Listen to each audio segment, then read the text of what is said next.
E aí, beleza? Vamos falar agora da estratégia que eu aplico no tie break do 7-1. Antes de falar da estratégia no detalhe, de todos os critérios e a metodologia que a gente utiliza nela, é bom lembrar o que significa um tie break. O tie break ele ocorre no final do set, sempre que aquele set não é definido por 2 games de diferença até o game de 6 para cada lado, ou seja, normalmente o set termina no 6, né, quando um jogador atinge o 6, ou então o 7, no caso de ele conseguir fazer 7-5. Se a gente chega no 6-6, vai para o tie break. Salvo algumas exceções, caso de Grand Slam, onde tem sets longos, dependendo do Grand Slam também essas coisas estão mudando. Mas enfim, o tie break então ele é definido, ele existe para definir o vencedor do set. A palavra tie break é um quebrador de empate. É isso que quer dizer a palavra em inglês. Ok? Então, nada mais é do que um mini set. O formato é bem parecido, né? Vai até 7 pontos, na verdade. Quem fizer 7 ganha o tie break. E o saque vai trocando de jogador para jogador. Tá? Primeiro saca um, depois saca o outro, depois volta para um ou para o outro. Bom, por que eu estou dizendo isso? Talvez seja óbvio. Já conhece o esporte, acompanha os jogos e sabe que funciona assim. Mas eu estou falando isso porque o mercado entende o tie break como ele se comporta no tie break exatamente como ele se comporta no set todo. Mas dentro de um tie break, muito rapidamente. Em outras palavras, o mercado considera que um jogador praticamente venceu o set se ele abrir 2 quebras dentro do tie break, ou seja, se ele tiver 2 mini breaks. Se ele tiver um mini break, ele se aproxima do preço de final de set. Se ele tiver 2 mini breaks dentro do tie break, ou seja, 2 pontos no serviço do adversário, ele fica praticamente colado no final do set. Então, é exatamente nesses momentos que a gente pode entrar no tie break. Tá? Então, é importante que a gente veja o tie break exatamente como a gente enxerga o set. Então, o set ele é jogado todo ele. Se o set vai para o tie break, o set acontece de novo dentro do tie break. Só que em vez de games, a gente tem pontos. Então, ele é muito volátil, especialmente no segundo set e no terceiro set. No do 7-1 ele não é tão volátil assim, mas ele varia muito ponto a ponto. Porque a cada ponto que um jogador faz, é como se ele tivesse ganho um game dentro do set anterior, dentro daquele set. Tá? Então é isso que eu quero que fique bem claro. O tie break nada mais é que um set sob o ponto de vista de mercado. Qual é a diferença? Sob o ponto de vista de mercado, eu quero dizer o seguinte, ele varia da mesma maneira. Então, se um jogador abre 3-0 no primeiro set, quando ele abrir 3-0 no tie break, o mercado vai para o mesmo lugar. Para o mesmo lugar. Então, assim, vamos tentar falar de outra maneira. Quando o jogo começa, a gente tem 2 preços iniciais. Digamos que um jogador a 1,80 e outro jogador a 2,10. E aí vai jogando o set, tá? Confirma para cá, confirma para lá, talvez tenha uma quebra, depois devolve a quebra. Bom, chegou no 6-6, vão para o tie break. Quando chega no 6-6, as odds, na maioria esmagadora das vezes, estão no mesmo lugar, um pouquinho mais apertada, na verdade. Se era 1,90 e 2,10, vai chegar a 1,95, 2,05. Alguma coisa assim, tá? Dá um pouquinho de apertado. O mercado espreme um pouquinho na hora de entrar para o tie break. Aí entramos no tie break, se um jogador abrir 3-0, o preço vai para onde ele estava quando ele abriu 3-0 no 7-1. É isso que eu quero que fique bem claro para ti nesse momento. Qual é a única? Então a gente vai entrar no mercado exatamente nas posições que a gente entrar durante o set. Qual é a grande sacada? Tem que ser muito rápido, porque o mercado se mexe ponto a ponto e não game a game. Então acontece a situação que a gente quer, a gente entra, dá o green, a gente pega e sai. Este é o espírito. Beleza? Vamos para o slide aqui, eu vou mostrar os critérios e a metodologia e talvez fique um pouquinho mais claro o que eu estava falando aqui. Deixa eu abrir o slide. Bom, aqui então no slide, tie break do 7-1. De novo, como na maioria das estratégias que a gente vai ver, a melhor situação é a gente ir contra um sacador que tenha um baixo percentual de saque, ou seja, um sacador que não seja exímio sacador, que não seja um cara que saque acima da média do circuito, tá? Então sempre quando a gente for entrar em lei ao sacador, esse é um critério que a gente precisa observar, senão nós vamos ficar batendo com a cabeça na parede, ok? Então, vai começar o tie-break, na verdade, tem um macete que é o seguinte, quando a gente vê o set no 5-5, é bom a gente já levantar as estatísticas e procurar as estatísticas. Na verdade, idealmente é bom a gente ter antes, né? Na nossa preparação para o jogo, já é interessante a gente ter do lado do nome de cada jogador anotado qual é o percentual de confirmação de serviço, de break e o tie break de cada um, para ver se existe um cara que performa muito melhor que o outro em tie breaks, tá? Tendo essa informação, lá no 5-5 a gente dá uma conferida de novo. Opa, tá com cara de que vai ter tie-break aqui. Como é que é o tie-break? Ah, o jogador A ele é bem mais forte que o jogador B. Ok. Então, e como é que é o saque? Ah, o saque do jogador A é razoável e o saque do jogador B é fraco. Legal. Então, o jogador A ele é bom de tie-break, saque é bom. O jogador B não é tão bom de tie-break e o saque é mais ou menos. Ótimo. Qual é a minha estratégia aqui? Esperar que o jogador B, que é um jogador ruim de tie-break e que não tem um saque tão potente assim, tão bom, esperar que ele fique na frente. Se o jogador A ficar na frente, o jogador A, que é bom de tie-break e que saca bem, se ele ficar na frente, eu não vou fazer nada. Idealmente eu não vou fazer nada, porque a probabilidade maior é que esse cara ganhe o tie-break, porque as estatísticas estão me dizendo que ele ganha o tie-break, então para que eu vou forçar uma entrada? Compreende? Então ali no 5-5 a gente já prepara, bom, vai ter tie-break nesse jogo, estou assistindo, vai ter tie-break, ok. Olha as estatísticas, ok. O que eu quero ver aqui? Ah, eu quero que o jogador B lidere. Se o jogador B liderar, eu vou fazer a entrada. Senão eu não faço a entrada. Perfeito? Ok. E assim a gente acompanha o tie-break. Vamos ver o que a gente precisa observar para de fato definir a entrada no tie-break. Critérios.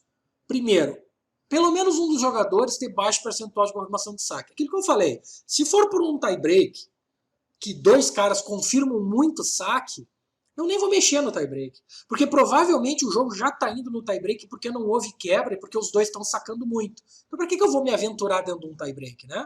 É um jogo que a gente até não deveria tentar se meter muito, tá? Então, idealmente tem que ter pelo menos um jogador com baixa confirmação de saque. No exemplo que eu acabei de comentar, o jogador B seria esse, nesse exemplo hipotético que eu dei. Importante. O preço do jogador antes do tie-break, desse caso do jogador B, é importante que ele esteja no máximo na odd 2 no início do tie-break. E por que isso? Se ele for um jogador que antes do tie-break ele esteja com uma odd acima de 2, se ele liderar o tie-break, a odd vai cair para baixo de 2? Vai, mas ela vai estar em torno de 1,70, 1,75, 1,80. E esta é uma odd muito alta para se fazer um lay. Por quê?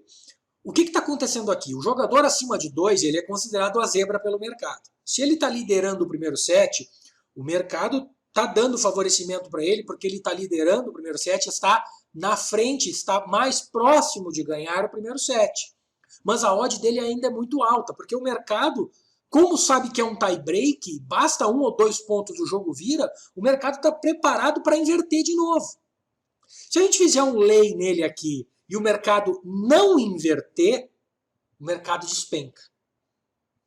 Num tie-break, o mercado demora para chegar perto do fim de set quando é uma zebra liderando. Mas se a zebra de fato ganha, ele vai lá no final de set. Ele vai lá naquele preço esperado. Então a pancada do head é muito grande. E como é um lay numa odd alta, 1,70, 1,75, a responsabilidade é muito grande para a gente entrar em lay ali. E não vale a pena. Então o ideal é a gente fazer um lay no cara que comece o tie-break abaixo de 2. Porque se ele abrir a vantagem que a gente quer, ele vai lá perto de 1,50, 1,40 talvez. E aí se a gente consegue fazer a recuperação para o outro lado, ela bate lá no 2 quase. E aí é um trade legal. Percebe? É um risco pequeno, lembrando, um risco pequeno para um potencial lucro grande. Se a gente pega uma odd alta de 1,70, 1,75, o nosso lucro não é tão grande, se comparado com o prejuízo. É mais ou menos a mesma coisa. Então a gente está no meio do muro. Cai para um lado ou cai para o outro. Aí é como se jogar uma moeda para cima. Aí não vale a pena. Ok? Então, tentar sempre entrar em lei no jogador que seja o favorito antes de começar o tie-break. Qual é a metodologia aqui? A gente vai utilizar... Primeiro a gente espera que aconteça um mini break. No mínimo uma diferença de 2 ou 3 pontos. Que é a mesma coisa que um break no primeiro set. A gente pode até esperar 2 mini breaks de quebra. Ou seja, um jogador abrir o quê? Qual o placar? 4-1. Que é o mesmo placar que a gente espera para fazer a dupla quebra no primeiro set. Ou então a gente pega um mini break, que é o 3-1 ou até o 3-0, mas preferencialmente o 3-1 ou até o 4-2, tá? Que é a mesma situação que a gente espera na quebra simples do 7-1. Exatamente, analogia e mesma coisa. Então a gente espera acontecer o mini break e a diferença é entre 2 ou 3 pontos. Ou seja, aqui está implícito o quê? Não entre exposto num tie break, certo? Pô, Thiago, e se eu estiver vindo carregando um trade durante o primeiro set e chegar no tie break? Fecha. Fecha o trade antes de começar o tie break. Espera a oportunidade aparecer no tie break e entra de novo. Não carregue o trade para dentro do tie break, ok? Fazer o lay ao jogador que está liderando, de preferência quando ele for sacar.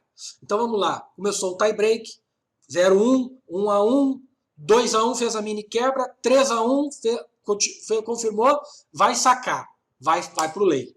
Lay ao sacador, tá? Lay ao sacador. Não entre abrindo posição a favor do sacador, tem que ser contra o sacador. E segunda hipótese, segundo critério, a odd tem que estar bem perto do final de set. Então veja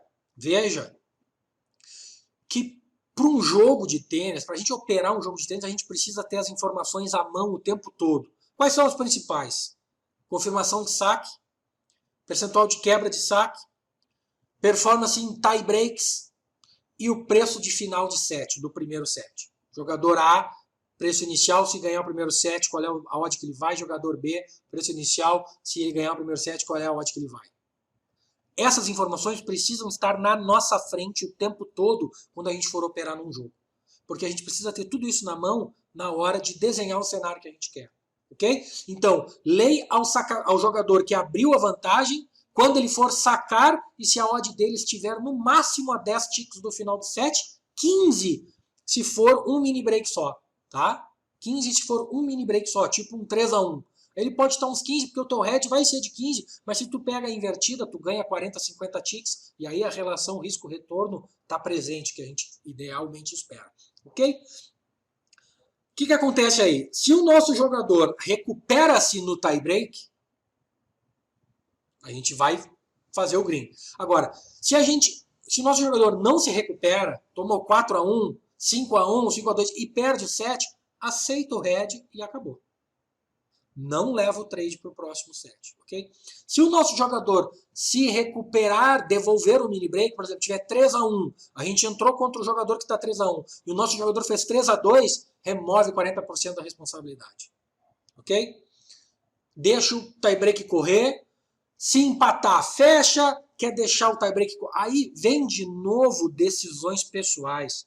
Note que a gente precisa ter experiência, conhecimento de jogador, feeling do jogo, leitura do jogo, para definir se a gente deixa correr um trade ou não.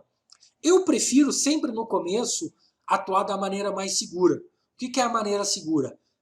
Durante o primeiro set, por exemplo, recupera o break, fecha. Teve break point, remove 40%. Confirmou a quebra, fecha. No tie break, entrou no mini break, recuperou o mini break, remove 40%, ou fecha o trade. Recuperou o mini break, remove 40%. Empatou o placar no tie break, fecha o trade. Como eu digo, vai colocando greens no bolso, vai colocando greens no teu bolso emocional, vai criando um colchão emocional que te dê segurança, que te dê confiança para tu executar as estratégias. Não tente pegar o jackpot em cada estratégia. Cada entrada quer o jackpot. Cada entrada eu quero o green máximo, o green máximo. green máximo. É difícil pegar o green máximo. É difícil. Vai coletando moedinhas aqui e ali, vai coletando greens, como eu disse, no bolso e no bolso emocional, para que aquilo te dê confiança e te dê inclusive um lastro financeiro para tu poder arriscar mais ali adiante. Enquanto a gente não tem uma confiança emocional e uma confiança monetária, financeira, para deixar um trade correr um pouquinho a mais, não deixa correr. Vamos botando no bolso para adquirir confiança. Beleza? Então, entramos no mini break. Conseguimos recuperar o mini break, remove 40%. Por quê? Quando a gente removeu 40%, se o nosso jogador acabar tomando de novo e perder o tie break, a gente praticamente vai sair no zero. Mesmo que ele perca o tie break. Se ele se recuperar no set e empatar, a gente já fecha, bota o green no bolso e acabou e assiste o resto. Ok? Como eu disse, então, fecha o trade no final do tie break. Se eu tomar head, tá? Se tomar head, toma o head. Aceita o head. Fecha. Não tenta deixar o head correr para o segundo set. Ah, porque o jogador foi até o tie break, então no segundo set ele vai jogar bem também e ele vai quebrar e vai recuperar. Cara, são inúmeras vezes que um jogador e uma jogadora faz um primeiro set muito apertado, muito parelho, vai até o final lutando, perde um tie break apertado e implode no segundo set. Simplesmente ele destrói emocionalmente, aquela derrota machuca muito e ele toma 6-1, 6-2. Então, não carregue o trade para o segundo set. Fecha no final do set. Essa, inclusive, é uma regra de ouro. Nunca leve um trade de um set para o outro. Seja ele feito durante o primeiro set, durante o tie break, ou seja ele feito durante o segundo set para o terceiro set. Não leve. Fecha o trade no final do set. Ok? Beleza. Agora vamos para o vídeo, ver como é que a gente faz isso na prática, num tie break ao vivo, a gente operando. Beleza? Fique de olho aí.